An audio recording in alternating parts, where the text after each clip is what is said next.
Voilà, donc étude de variation, c'est très rapide vu que c'est des choses qu'on a déjà vues et déjà travaillées en classe. Donc uniquement formaliser le fait que le signe de la dérivée nous donne le sens de variation de la fonction. Donc plus précisément, dérivée positive implique des fonctions croissantes, dérivée négative, fonction décroissante, tout ça sur un intervalle à chaque fois.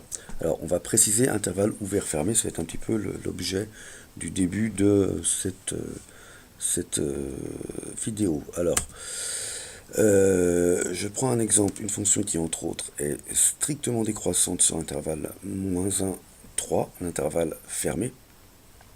Pour autant, la dérivée n'est pas strictement négative sur cet intervalle-là. Elle est négative uniquement sur l'intervalle ouvert. Elle est en particulier nulle pour x égale -1 et pour x égale 3. Donc là, on voit sur cet exemple, ce qu'on va généraliser ensuite, c'est que pour qu'une fonction soit strictement décroissante sur l'intervalle fermé, il suffit, ce ne sera pas nécessaire, mais il suffira que la dérivée soit strictement négative sur l'intervalle ouvert. Ce sera pareil pour les fonctions croissantes. Alors, généralisons un petit peu. Donc, on considère une fonction qui est définie sur un intervalle qui peut être fermé, ouvert ou semi-ouvert, peu importe.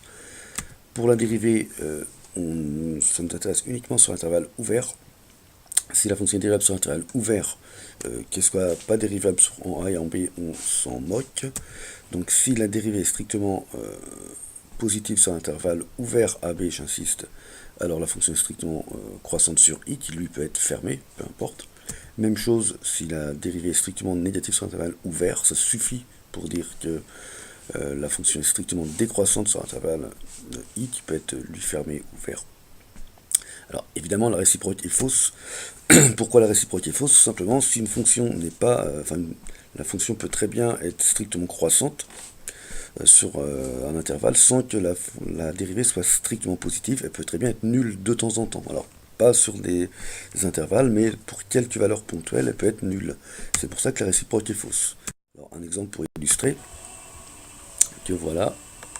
Donc là, on voit très bien sur cette fonction que de temps en temps, la dérivée est nulle, et pour autant, la fonction est bien strictement croissante. Donc là, on voit que il n'est pas nécessaire qu'elle soit toujours strictement positive. Elle peut très bien être nulle de temps en temps.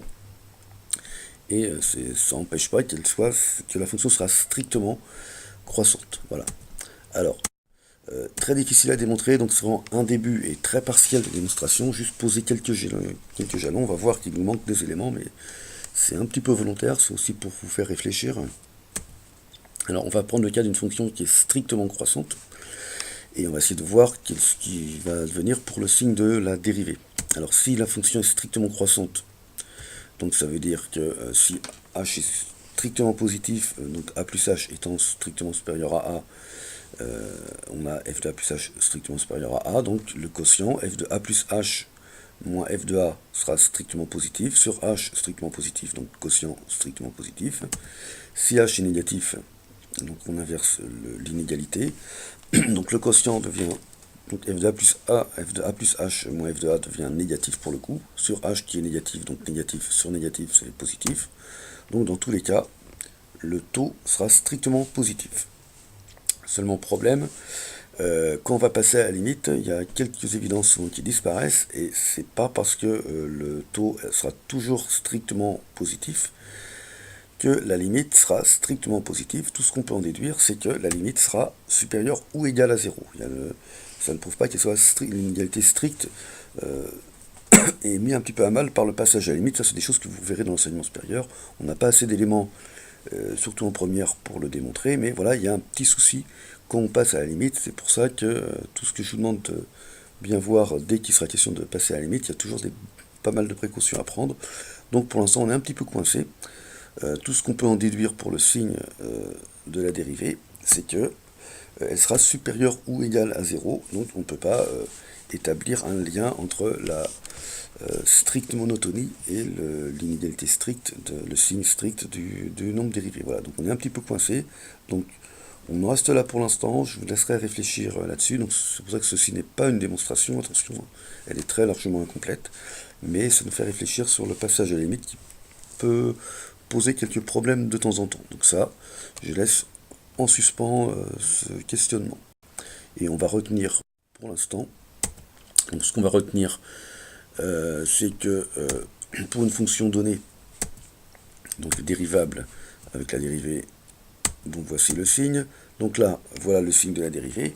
Donc tout ce qu'on va retenir, et c'était le principal objet de cette vidéo, c'est que pour établir la monotonie stricte de la fonction, on va regarder uniquement sur les intervalles ouverts. Donc sur le premier intervalle, moins l'infini, moins 1 ouvert, la f' est strictement positive, donc ça suffit pour dire que la fonction soit strictement croissante sur l'intervalle semi-ouvert, moins l'infini, moins 1. Moins 1 peut être inclus. Même chose, entre moins 1 et 3, il suffit d'étudier le signe sur l'intervalle ouvert, moins 1, 3, donc strictement négatif, pour en déduire que la fonction soit strictement décroissante sur l'intervalle fermé.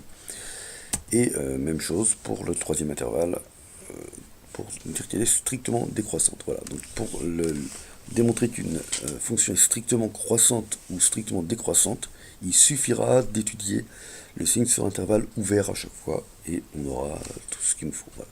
Et je vous laisse dans votre tête placer les flèches correspondantes, et on s'en tiendra là pour cette fois-ci.